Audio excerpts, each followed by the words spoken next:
ഒരു മുംബൈയിലാണെങ്കിൽ വൈജയന്തിയുടെ വായ അടപ്പിക്കുന്ന മനുവിനെ നമുക്ക് കാണാനായിട്ട് സാധിക്കും. അതായത് വൈജയന്തിയാണെങ്കിൽ എല്ലാം മറച്ചു പിടിച്ചത് ഈ മനുവും ശിവേട്ടനും നിങ്ങളൊക്കെ കൂടിയാണ് എന്നെ ചതിക്കുകയായിരുന്നു എല്ലാം പറയുമ്പോൾ മനുവാണെങ്കിൽ കയർത്തുകൊണ്ട് വൈജയ്ക്കരികിലേക്ക് വന്നിട്ട് ചോദിക്കുന്നുണ്ട്, ഞങ്ങൾ എന്ത് ചെയ്തെന്നാണ് ആൻറ്റി പറഞ്ഞു വരുന്നത്?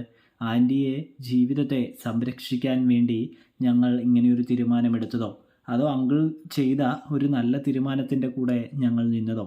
എന്താണ് ആൻറ്റി ഉദ്ദേശിക്കുന്നത് എന്ന് ചോദിക്കുന്നത് കാണാൻ സാധിക്കും. ദേ, നീ വെറുതെ എൻ്റെ അടുത്ത് തട്ടിക്കയറി വരാനായിട്ട് ശ്രമിക്കേണ്ടവനു. ഞാൻ സത്യം പറയുമ്പോൾ നിനക്കതത്ര ദഹിക്കുന്നില്ലല്ലേ എന്ന് ചോദിക്കുന്നു. എന്താണ് ആൻറ്റി സത്യമെന്ന് പറഞ്ഞ് ഉദ്ദേശിച്ച് പറയുന്നത്? ആൻറ്റി എന്ത് സത്യമാണ് ഇതുവരെ പറഞ്ഞിട്ടുള്ളത്? ഇതുവരെ ചുരുളഴിയാത്ത ഒരുപാട് രഹസ്യങ്ങളുണ്ട് ആൻറ്റിക്ക്, അത് മറക്കേണ്ട എന്ന് പറയുന്നു.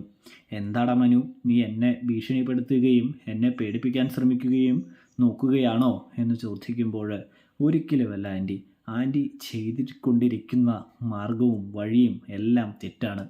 അതുകൊണ്ടാണ് കണ്ടിട്ട് സഹിക്കാൻ പറ്റാത്തത് കൊണ്ടാണ് ഞാൻ പറയുന്നത് എന്ന് മനു പറയുമ്പോൾ, അത്ര സഹതാപത്തിൻ്റെ ആവശ്യമൊന്നുമില്ല. ഞാൻ എടുത്തിരിക്കുന്ന തീരുമാനമാണ് ഏറ്റവും നല്ലത് എന്ന് പറയുന്നു. അപ്പോൾ നമ്മുടെ ഗംഗേട്ടനാണെങ്കിൽ ചോദിക്കുന്നുണ്ട്, അല്ല വൈജയ്, നിന്നെ മക്കളോ ആരെങ്കിലും വിളിക്കാറുണ്ടോ എന്ന് ചോദിക്കുന്നത് കാണാൻ സാധിക്കും.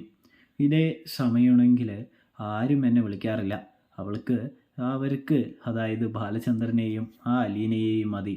അവർ അവളുടെ കൂടെ പോയിരിക്കുകയാണ് എവിടെയോ തെണ്ടി നടക്കാനായിട്ട് എന്ന് പറയുന്നു. അപ്പോഴേക്കും മനു പറയുന്നുണ്ട്, എന്തുകൊണ്ടാണ് വിളിക്കാത്തത്?